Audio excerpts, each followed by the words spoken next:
Hey folks, this is Steve with Nonprofit Ally, and I'm on Skype video with Jason Granger. He's from Infinity Marketing.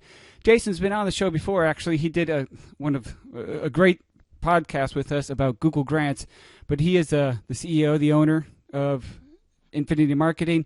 He does pay-per-click ads with nonprofits. He does video editing for them. He's made websites for them, digital marketing, just kind of all things digital media with them. Jason, welcome to the program. Thanks for having me. Appreciate it. All right. Hey, it's been a while.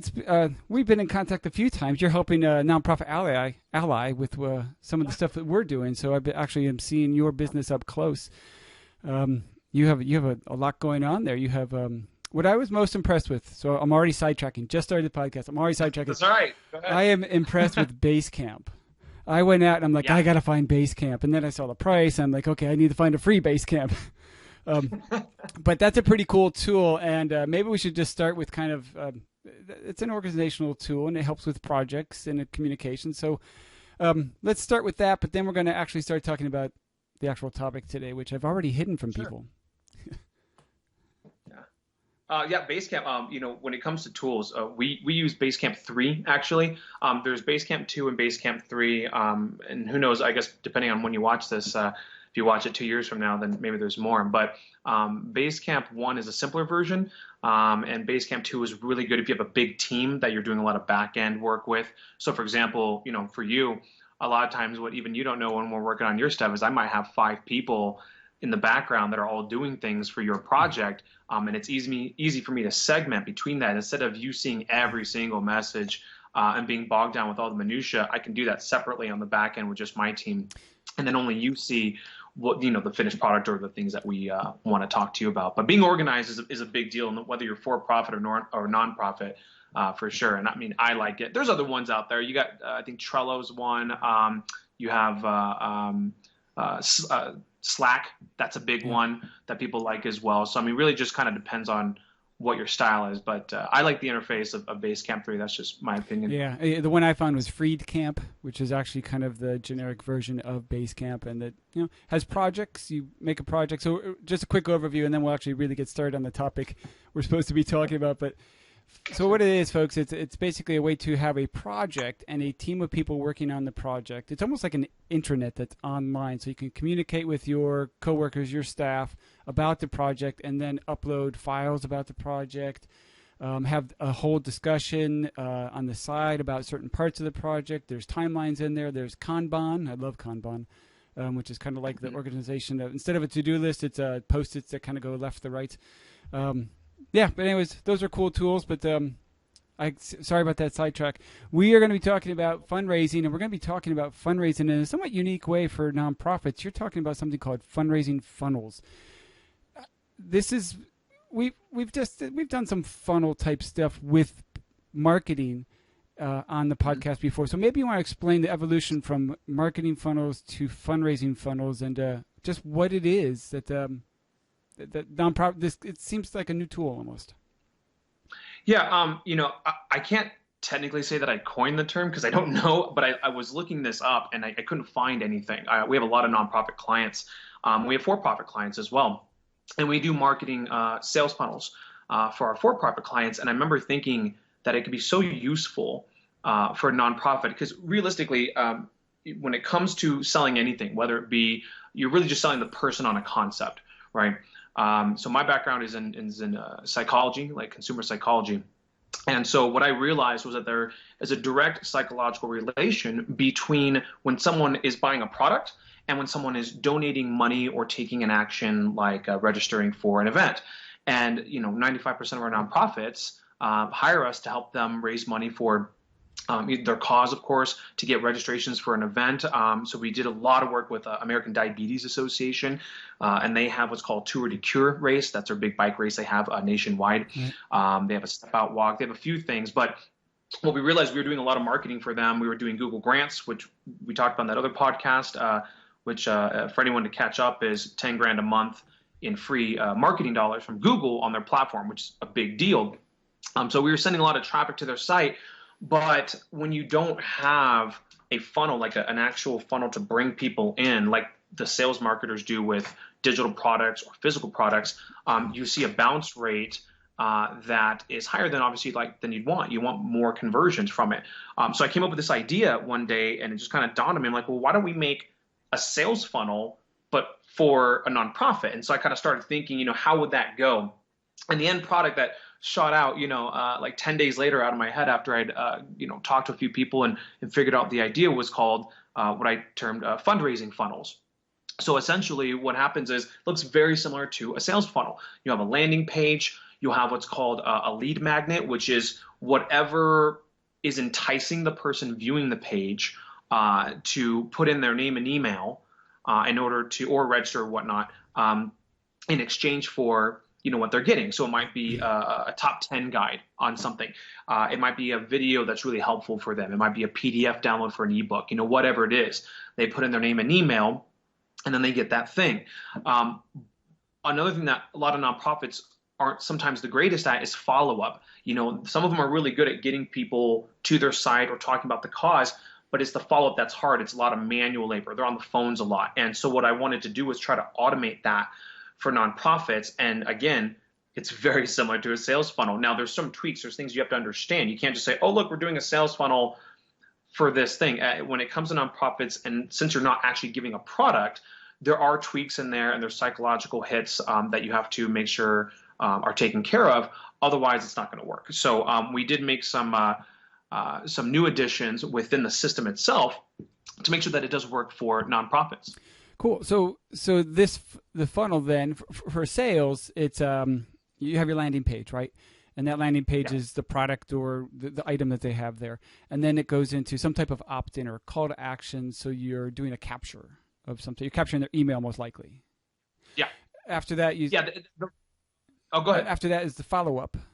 So some type of chain of some type of communication through most likely email, but could be a phone call, could be some type of delivery method where you're communicating with them. So let's go through let's get a broad view of this. What's after that then? So we've got we've captured the email. Sure. We're doing the follow-up. Well, actually, I'll give you the exact steps. So it goes landing page first. So, okay, let me back up. It goes advertising first. So however you're bringing people to the website, whether you're doing pay-per-click through Google Grants on Google, whether you're using your own ad budget, maybe you're doing search engine optimization where you just rank high in the search engines. Maybe you have an email list that's separate over here, and you send a big blast to it telling everyone about something with a link that sends them to this new landing page, which then has them opt in to a different list, right, to segment the list. Either way, it starts with the push, okay, getting them to the page. Once they're on the page, the landing page is very simple. Now, there's a couple key things to know, and I really wanted this. I'm glad that we're on here because I want to help teach people how to do it. If they're going to do it on their own, there's a couple things they should keep in mind. One is you should not have any links back to your home page on your landing page. You don't want a kid in a candy store kind of situation, having them darting around and not knowing what to do. You need to keep them very focused. Typically, what I do with all landing pages, I make sure there are no hot links or hyperlinks, I should say, back to the home page of any kind.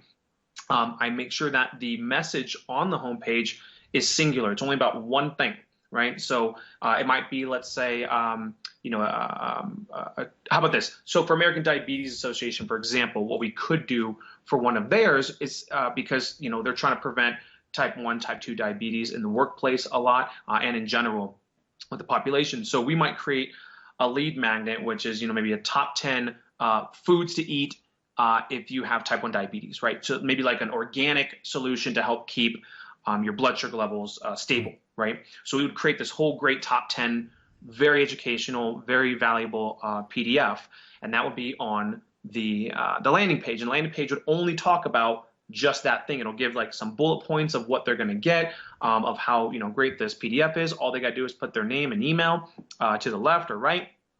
There's usually a picture of the cover of the book that we can create as well, or that the nonprofit will create.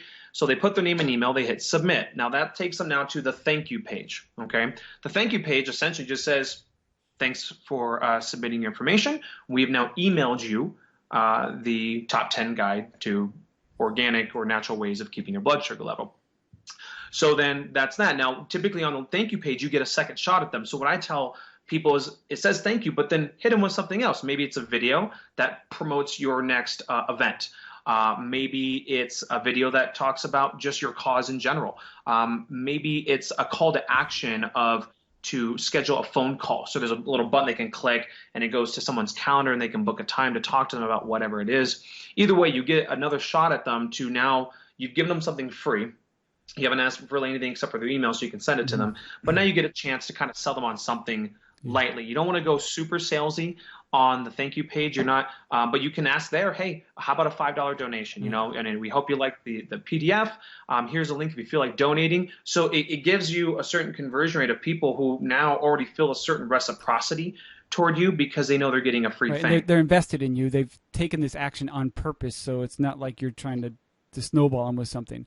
It could be something as simple as, hey, tweet this download you just did. Tweet about it and share this because chances are you have friends in the same community. Yeah, it could be anything. It could be follow us on Facebook. You know, it could be, you know, like you said, tweeting a message or something just to kind of spread, you know, the knowledge and the word for whatever it is. Either way, you get a stab at them, you know, on the thank you page to kind of push something there. Then what happens is now they're in their email list.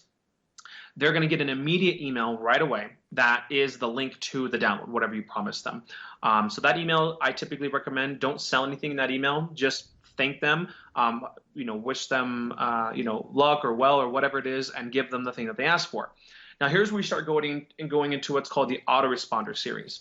So that's the first message in the Autoresponder series. This is what takes the labor work out of getting the thing you want as a nonprofit, whether it be no donations again, maybe it's cause awareness, maybe it's, you know, to register for an event coming up, things like that.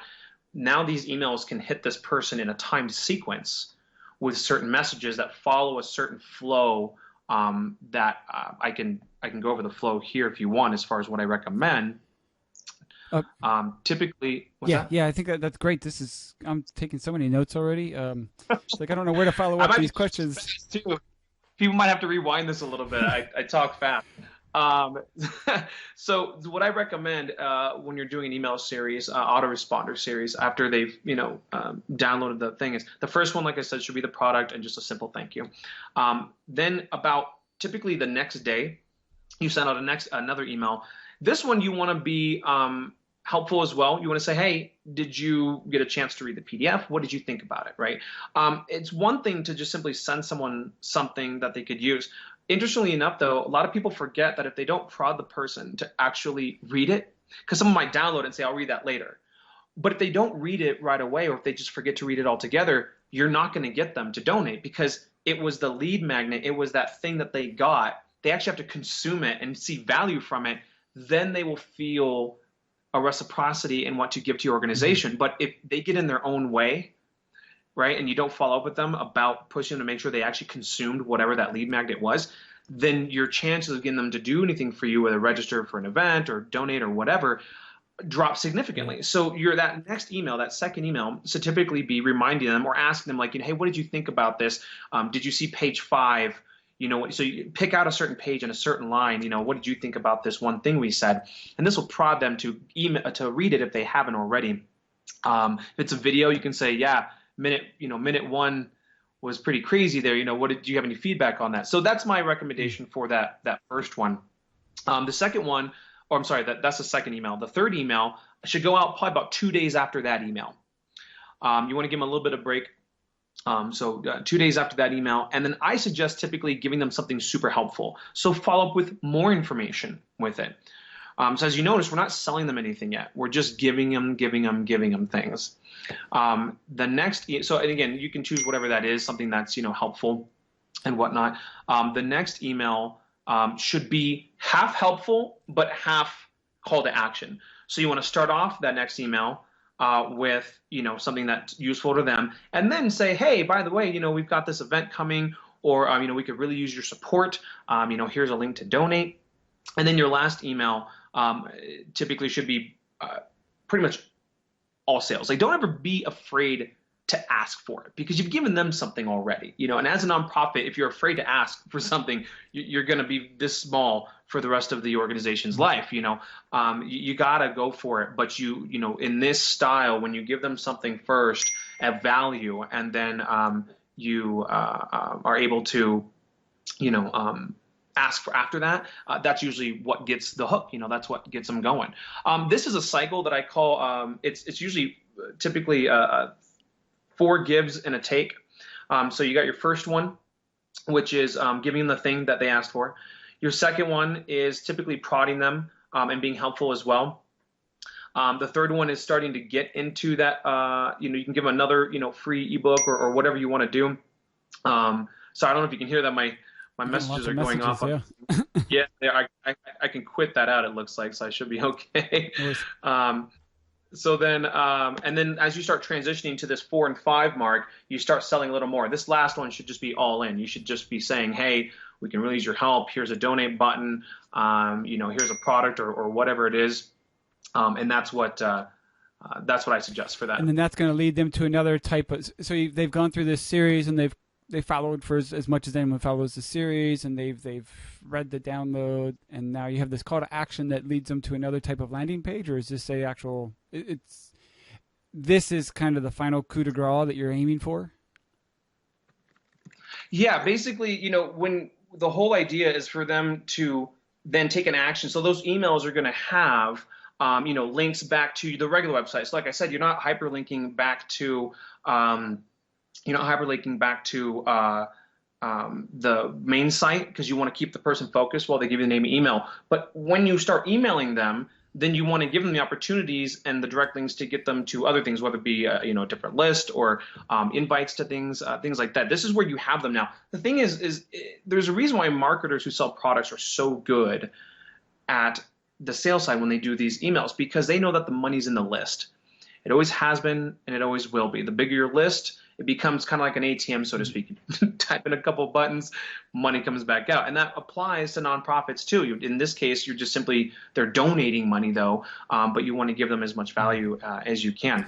Right. And you're not, I like the automated idea of this too, because then you're not pressured to make all these calls and all the follow-ups that you would do during a typical fundraiser. You're like, we got 6 weeks. We're going to raise this much money, and we got people on the phones, we got the mailing list going out, and we've got our online donation page going out, and then we have a social Facebook thing going on. This is actually running in perpetuity in some sense. So you're setting up this system with this whatever opt-in. So whenever someone discovers your nonprofit, they can actually say, hey, this sounds like a cool thing to download. And then they're in the fundraising funnel. Whereas 6 months later, someone might discover your site, and then they're in the fundraising funnel. So it's not that it's typically a fundraiser. We got 6 weeks. We're going to go from A to B. This is a bit of a different approach. But did I describe that right? Yeah. And the thing is too is once you have them, you start building these emails. I call them they're like rotations, right? So those first 5 emails, for example, go through a psychological flow, right? It's helpful, and then slowly transitions into what you want, right? And then you can just do it again. You can just keep doing these cycles, right? So then the 6th email again goes back to the first style, which is totally helpful, right? And then it's give, have, take, right? But again, like I said, once you have them, I mean, you're golden, and you can make multiple sales funnels, or let's say fundraising funnels, I should say. You can have one for events or a certain event that's coming up. You can have one for donations. You can have one for cause awareness. And what's really great is that things convert, especially if you're spending money on advertising. Believe me, conversion is the key, because it lowers your cost per acquisition if you're making sure that you can follow up, right? So the age-old saying of, being touched 7 times or seeing something 7 times is what, to get a sale. There's a reason why billboards still work, right? That's because people see it over and over and over. It's a branding thing. If you just try to get someone one time, if you call them and you don't get them, you're going to have to, how many times, how much time do you have to keep following up with someone? So having an automated system in the background that can do that for you is huge. And, all the nonprofits should take a tip from these, savvy, online marketers that sell products, because it's really not that different. Again, there are certain things that you have to change to adapt it for a nonprofit, and that you should have someone either internally or someone that you hire who understands the nonprofit world. But either way, that system is extremely valid. And what's great about fundraising funnels, they're one-time cost, right? So you just cost to get the whole thing set up. But after that, you're good. A lot of nonprofits we work with, they have yearly budgets, right? So sometimes they get concerned with, monthly residual stuff. And even if it is a monthly residual, they simply multiply it out by the whole year and say, well, that's going to cost us this much total. A fundraising funnel is not, $10,000 to do, right? And if you're doing it internally, you can obviously do it cheaper. I can even give some recommendations on some of the software that I recommend if you are doing it internally, if you want. Yeah. I definitely. And a couple things that I'm just writing down. One more thing I just want to say about this. And so when someone opts in and they go through this and then they possibly do the call to action and then they maybe go through another fundraising funnel, what you just said about that list being gold, and you're actually building your list by doing this. So in the same time, whether they donate or not, you're building your list at the same time, and still giving them the information that they want or need, and possibly they donate at the next call to action. And that's the thing, you have them forever. Right. The list, the most successful nonprofits I've ever dealt with have really big email lists, and you got to start, somewhere. You can't just have an email opt-in on your homepage that converts like this much. It's not worth it. That can't be the solution. If you do events and you're in person, at events, then get people to sign up on things, to put their name and email down if they want to be contacted. But this is a situation where if you're spending money on advertising of any kind, if you have any kind of push that sends people to your website, you should be sending them to the landing page, to the fundraising funnel first. Remember, in your emails, when you send your emails, you can send them then a link to the home page. You can even put a link to the home page. Here's a little trick I do. You'll like this one, actually. A little trick I do on the thank you pages for my clients is it'll say, thank you for, X or whatever. And then it'll say, would you like to do whatever this action is? So let's say for for-profit clients, it might be, would you like to schedule a meeting? And there's a big logo there. Well, I also put a little thing in writing right below that says, no thanks. But if they click on no thanks, it links them to the homepage of the client. Right. People psychologically, when you give them two choices, they pick one, right? Interestingly enough, if they didn't want to, schedule an appointment, they could just click out of the browser. They're just done. But because I put a link that said no thanks, it forces them to think that is what they have to do to not do that action. Right. So when they click on it, it's like it just says great and just sends them to the homepage. Now, if they want to click out of the homepage after that, that's fine. But we can get them to the homepage pretty much every time, no matter what. It's just you want to make sure that the initial traffic comes in to a very specialized fundraising funnel. Otherwise, you're going to lose out on their information. And that is long-term what is actually going to grow your organization, what's going to build up the coffers for you guys. I like that trick, too, because given a decision, you're going to make it. And it's going to be yes or no. Yeah. And so if it's yes, great, you got an appointment. If it's no, at least they haven't left your page quite yet. And who knows what they'll find on your homepage. Mm-hmm. So the cool thing about this is that it's all digital, and it's not just automated, but you can track it, right? You can track the clicks, you can track, and you can tweak it too, right? Do you go back and assess how you're doing and be like, this email is not, we're losing conversions and stuff like that. So something in this email isn't working well. Let's investigate where the drop off is. Do you suggest doing that, and how often? Yeah, so the great thing is whatever you're using for your email, we call it ESP, or email service provider. So maybe it's MailChimp or Aweber or Constant Contact, whatever. They all have analytics in the back end. They're actually usually pretty obvious right there. So what we do is, for example, Aweber is my favorite. I like aweber.com. And they have these follow-up series, right? Well, you can go in and look to see how the conversions are doing. You can look at the click-through rates, and it'll just show you right there. It'll say, this email is being opened at this rate. You can click further to see what the click-through rates are. Typically, if your open rates are good, everything else should be, for the most part, okay. The type of demographic that's going and reading the emails for nonprofits, they're a lot more understanding. They stick around longer because they have a mental vested interest in the cause. Otherwise, they wouldn't even have been to the website. For people with products, though, they'll bail out and unsubscribe pretty quick if they don't care. But nonprofits have a really good stick rate with those. So you do want to monitor it. So, for example, I'll go look into clients, and I'll see that out of 5 emails, for example, the first 2, and this actually happened once, the first 2 were opening at 60%, right? It was ridiculous. The third one was opening at 20%. And then, so I thought, they're just dropping down because, there's an attrition rate. But then the 4th and 5th were back at 60%. So I knew there was something wrong with just number 3. And so we tweaked the subject line real quick, and it jumped up back to 60 with everyone else. So it's an ongoing thing. You're never really done tweaking. You always want to go back and see if you can do better. You want to add emails. Don't stop at 5, right? Do 10, 15, 20. And if you just keep adding those on, then eventually you almost can be very hands off with that process, because you might get someone who doesn't donate for 3 months or 6 months, but they're still getting the helpful emails. Eventually they're like, yeah, I've got $10 extra. Yeah, I'd love to go to that event.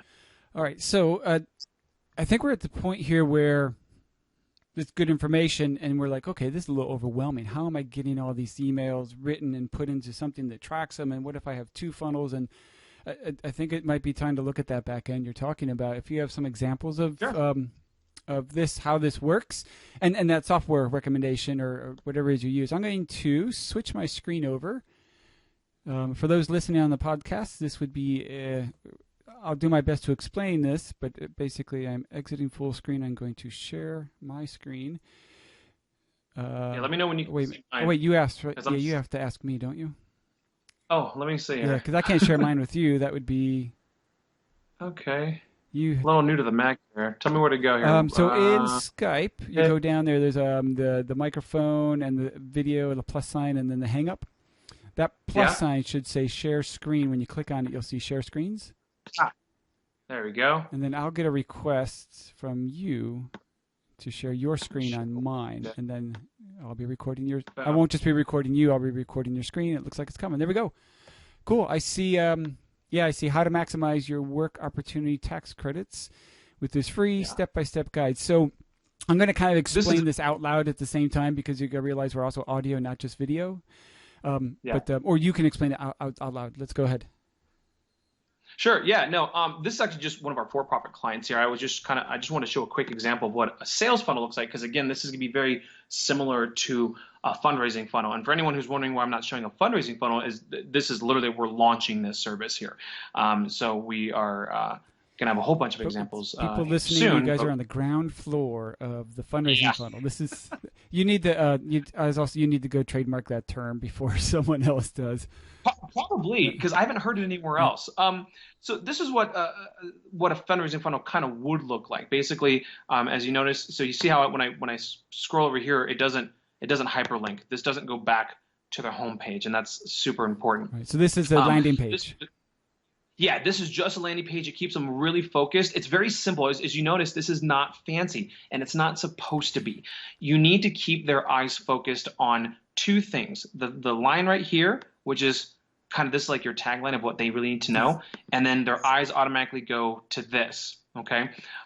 They see, I keep these bullet points to 3, usually tops, maybe 5, depending on the complexity of whatever it is. But if you look at something like this, it has, this speaks to this demographic, which is one of these, this client, a lot of their clients are like McDonald's, things like that. It's a tax credit opportunity for when they do certain hiring practices and whatnot. So for them, this speaks to them, right? So this one line Let me here, do and it has a quick visual audio interpretation of what I'm seeing visually here. So at the very top, it's just the heading of it's a how-to, and it's a free step-by-step guide, and that's the introduction. Then below it, it gives like a little tagline on it about like take full advantage of this work opportunity. I'm just giving the bullet points, and then it has some bullet points: increase this, streamline this, make and worry less about this. And then on the right, it's just an opt-in. There's where the name, email for the guide goes. So it's a very simple page. And when you're saying no clickbacks, what you're referring to is, of course, the logo of the business is on this page. It's in the top left, but that's not linked, so they can't leave this page.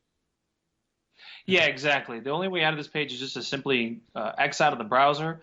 Or to go to the next step here, which is put in the first name and email. We'll actually do one. I'll just do a test name in here and email. Okay, cool. So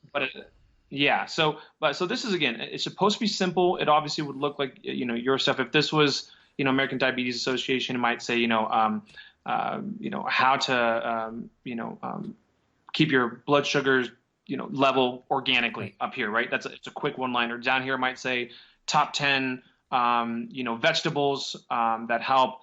3 fruits, that you never would have thought of, and just quick, easy things. And then they'll have a book over here. So then the person put in their first name. So I'll just put Jason, and we'll just put JasonTestEmail@gmail.com. Okay.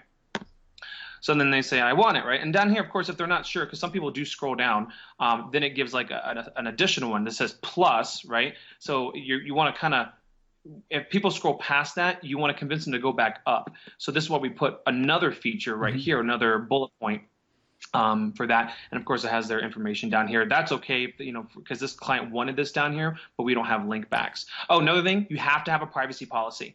If you're doing any kind of paid clicks like through Google Grants or pay-per-click, you have to have a privacy policy link at the bottom of your page, or it can be completely rejected. So keep that in mind. And you can Google, you know, standard privacy policies. It doesn't have to be, you know, super custom. It just basically says, hey, we're not going to sell your information to other people, kind of stuff. So there's template privacy policies out there. There's a ton of them. There's so many and they're free. So that would take 5 minutes to get one, and you just put it on a separate little page on your website, link back to it here, and you're good. Okay. So anyway, so I want it. So it's submitting.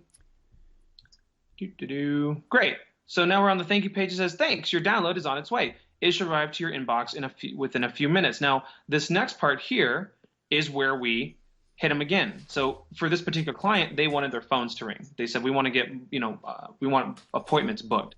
So now we've already told them that, you know, thank you, and your download is on its way. But then we hit them here, you know, want to talk with us one-on-one about increasing your work opportunity tax credits. And if I click this little button here, it would go to their sales director's calendar, and they could book a time right there. But if you notice down here, I go, no thanks. So if I click on that, that's going to go back to their website. Okay. Now on the back end, this client now is going to they'll probably text me later and say, why'd you put in a random email on there? I'll have to tell them that I was talking to you and had to show people stuff here. But now what's going to happen is, if I were to go, if that email even existed, which it doesn't, of course, but if I were to go to that email, I would automatically have an email from them saying, you know, here it is and whatnot. And then I'd be in an autoresponder queue that would then show, or that would then get me, you know, 5, 10, 15, 20 emails, you know, whatever, in certain increments. Also, a little tip when you're doing the emails, real quick, is the first 5 are typically quick, like they're boom, boom, boom, boom, boom. So you should do it in a short amount of time. But after that, you got to step off the gas a little bit. You can't hit people every 3 days forever. You want to step off and start transitioning to more of like a newsletter kind of thing, where you're sending out, you know, monthly helpful things to them. And then every now and then hit them with another 3 quick ones if you're trying to do another sales cycle, so to speak, in this case being a donation or event registration cycle. Right. But don't hit them like 20 times in a row every single day. Right. Just those first 3, 4, or 5 is really where you want to do the short increments. Gotcha. Okay, yeah, that makes sense, because they're on your list now. So after those first 5, and you've gone through kind of the initial fundraising funnel, hopefully gotten them to respond to your call to action. After that, now they're on your list, and you don't want to pester them in any way. Now you just want to be productive. Yeah, and I just want to show a page. I mean, we list some of our really, you know, great clients. You know, we have Meals on Wheels and cool. American Diabetes Association. One of my favorites is Young Survival Coalition. They watch for breast cancer for teenagers. But there's so many. I mean, the reason why I show this is not, you know, to tout our horn. It's just to show that it doesn't matter what type of nonprofit you are. You could be a cancer nonprofit. This one is for doing like teaching kids in school, like with extracurricular stuff. This one was about marriage counseling. You know, this is a railroad. You know, this is a county fair. So there's so many different types. So anyone watching it, don't think that, oh, well, that doesn't apply to us. I assure you that it does. These guys are watching clock collectors. Right. Yeah, so let me explain this real quick for the audio listeners. Basically, we're on the Infinity M Group, which is Jason's business, and we're looking at all the people he's worked with, and there's got to be 20 or 30 different logos from all nonprofits, from everything from, like you said, from music stuff to diversity to disability. Yeah, so all right, so cool. So these emails get sent. Now, what's that back end? How are we tracking this? What's that? Do you have a way to, what software are you using? So I might be able to just, let me see if I can just log in to one real quick here. If anything private this is what I did for.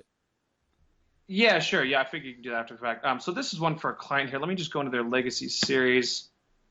I literally just uploaded this the other day. I mean, I think literally, as you notice, there's none open on these Right. because it was They're just literally, not there yet. they just got one person in. Yeah. So it's not even to this point. This is how fresh it is. But so this is what it looks like to us. This is the free, for them, this is a tax company. And they help people, resolve their IRS issues and just give them free helpful information how they can do it on their own as well. But essentially, you'll see, 1, 2, 3, 4, and 5 here, and it's this one says send 1 day after the previous. This one sends 2 days after the previous, 2 days, and 2 days after this. They're going to add more in here, but they're going to start switching over to a more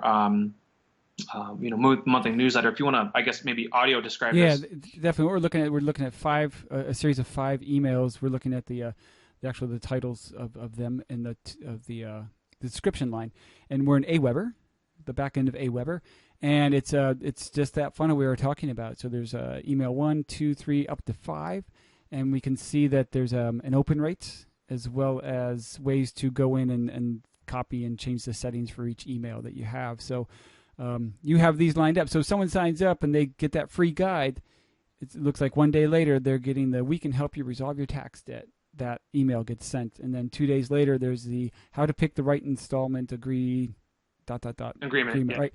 Mm-hmm. And so these things are just getting sent out automatically to the very last one, which is a good beware something's going to happen, which will probably get a good open rate. Yeah, it really will. I mean, I've been doing email marketing for about 15 years now, so I know my stuff when it comes to this. This is actually my favorite part, is getting to do the back end for the emails. And we have a really great team too, and I'm really picky with the people I hire for emails. So we've got a really great team that writes these up, and I always take a look at them as well. So you have this email list started, right? This is I'm starting people who opt in for this opt-in. Yeah, they come onto this list. What if I already have an email list of a couple thousand, 5,000 people already in existence? How do I bring this funnel, this kind of what you like the boom, boom, boom? Here comes these 5 to 10 emails over the next week. How do I bring that list into this, or do I send them a link to the opt-in and then they become part of a separate list, or do I introduce it in a different way?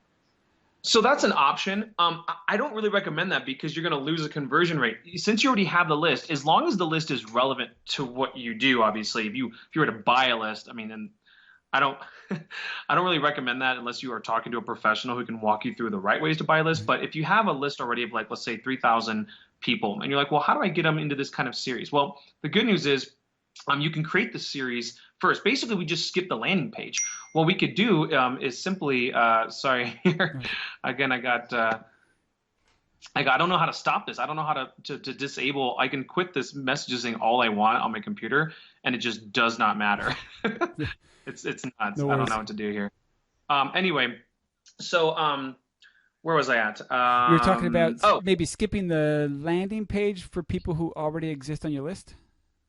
Yeah. If they already exist on your list, then you can just skip the landing page. You just basically set up a series where the first one sends them that free guide or whatever. So you still want to create something for them, whether it be a PDF or video or whatever. And what you do is you just send it out to them. You set up the series in the back end. And then once it's set up, then you just upload the list, and you can select usually an option that says, would you like to start sending, put this list through this series? So there's again, if you're not familiar with how to do it, hire someone, absolutely, because you don't want to mess this up. It can get really frustrating, and you can lose a lot of people on your list if you don't do it right. But essentially, you just skip the landing page and you just give them the thing, and then start hitting them in those increments with those messages. So first thing is it might be an email with the download attached or some link to the, here's this great thing for you, and then you finish off the funnel that you have already existed, and you just send your existing list through that. Is that what I? Exactly. Okay, cool. No. All right. Let's see here. Boy, I got lots of notes here. The tracking on that. So this is Aweber we're looking at. Of course, there's free ones, MailChimp, and the Constant Contact, of course, has this as well. Your final call to action, does that go to, I think I asked this already, but that's a landing page of some type, like that fundraising page. In terms of being a landing page, what does that fundraising page, what would you say are the key elements to have on that fundraising page to convert them into a donor, or not to have on there? Yeah, so honestly, it's not, you don't want to think, what should I put on my landing page to make them want to give me money. Your thought should be, how can I help the person staring at this page? See, you're not trying to sell anything up front. That's what the email autoresponder series is for. The emails are where you start selling yourself and what you guys do and asking for donations and event registrations. Your only focus for a landing page is to make sure that that it's simple, that it doesn't link anywhere else except for what it is and the privacy policy, of course, that you have something to give them in exchange for just a first name and an email. Don't ask for too much after that. The more you ask for, the less conversion rate you're going to have. And that's it. Your only focus should be, how can I help them? That's it. The autoresponder series is where you get to convert them into a donor, into an event, registration, attendant or whatnot. But that's where you do that. And then even then, again, then you want to, of course, your website or whatever. Let's say it's for an event registration, right? Well, obviously you want to make sure that page on your website, looks good and can convert people to want to register for it. Now, that's not what this is, though, but this gets them there. Oh, so we're getting close to the end here, but you just mentioned events. So this is applicable to different things, not just fundraising, but to events or maybe to volunteers or whatever. So let's just do a quick rundown on how I would use this for an event. I get them either to sign up, or my goal maybe is to get them to sign up for the event. But what would be part of the how would that work for an event? Yeah. So actually, can I stop sharing my screen here? Yeah, definitely. Okay? I'm sorry about that. For okay, sure. Let me just see how I back to that plus sign, and then it should. There you go. Perfect. Right. So yeah, this a fundraising funnel. We call it fundraising funnels because it's mostly for fundraising. Even an event, in a way, is a fundraiser. Right. That's why nonprofits throw events, is because they're trying to raise money for their cause there. I'm sorry. Can you see me here? I don't even see my screen of. Okay, great. Sure. So good. Yeah, that's essentially. It's not about that first part.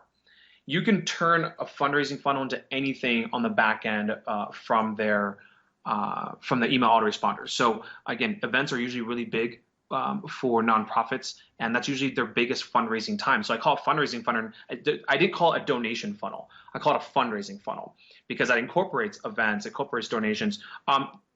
Volunteerism is a big deal too to a lot of them. So you could create a quote unquote fundraising funnel, but you can use it for volunteers.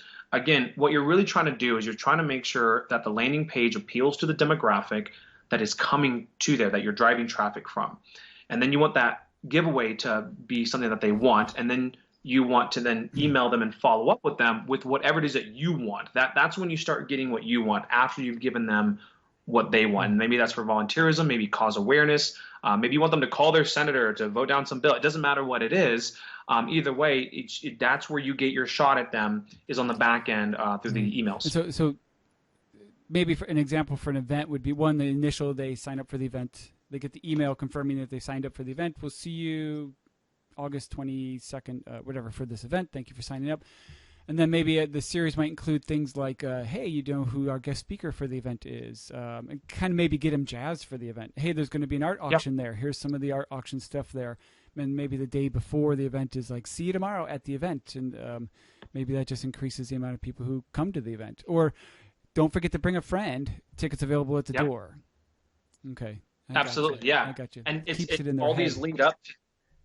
Yeah, that's the thing. It's creating buzz around whatever it is, even if it's donating or even if it's going to an event or whatever. If you know your event is, 6 months out, then you can start preparing that list for that. And you can go in, you can delete messages. So it's not like you're stuck with one, because some people say, well, what after the event? Then what happens? Okay, well then when that comes up, then just go in, delete those, replace them with different messages. You can change the order and the content of all your back-end messages. And then link it to another landing page that brings them into your next event or your next. Oh, perfect. Absolutely.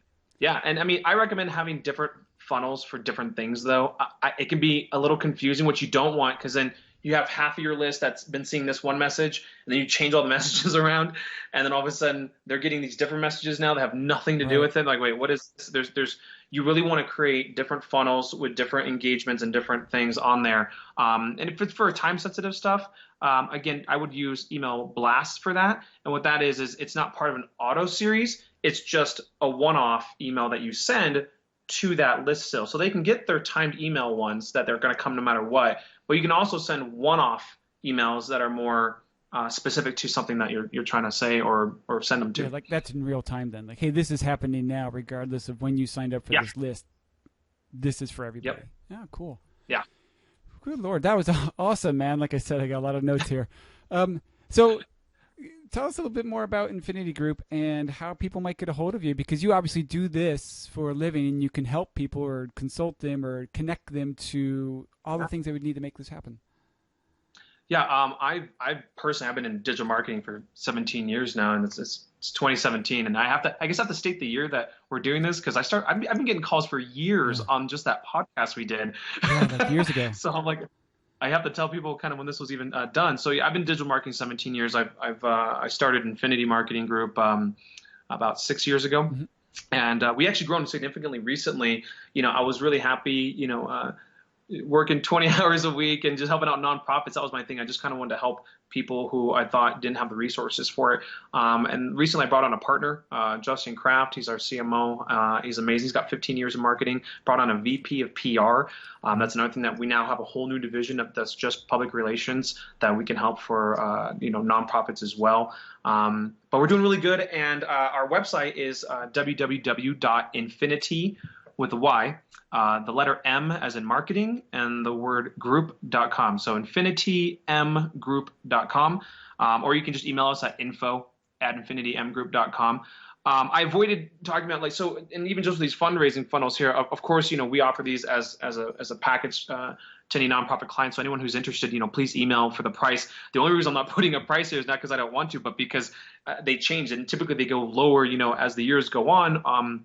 And we have new things and new offerings for them as well. So I just want to make sure that anyone listening maybe a year from now doesn't, hear a price think the and same. think like it's yeah, exactly. So they fluctuate. Things So change. it's easiest just to send an email and just say, hey, what does that cost? For the basic package. Our basic package is essentially the landing page, the lead magnet, the thank you page, the integration of your email service provider within the Autoresponder series, and a 5-part Autoresponder series. You can always add more on after that. But that's the basic package. By the time someone emails me, it might have more. I don't know. Right. We'll have to see. Yeah, that's great. And that's a great package to offer, because then people can test it out, make sure this is working for their list, and go from there. And like you said, technology is going to change, and so who knows if technology becomes more expensive, then all of a sudden this becomes more expensive to produce, or all of a sudden it becomes easier. Like, just who knows? But typically the technology makes it cheaper, honestly. I mean,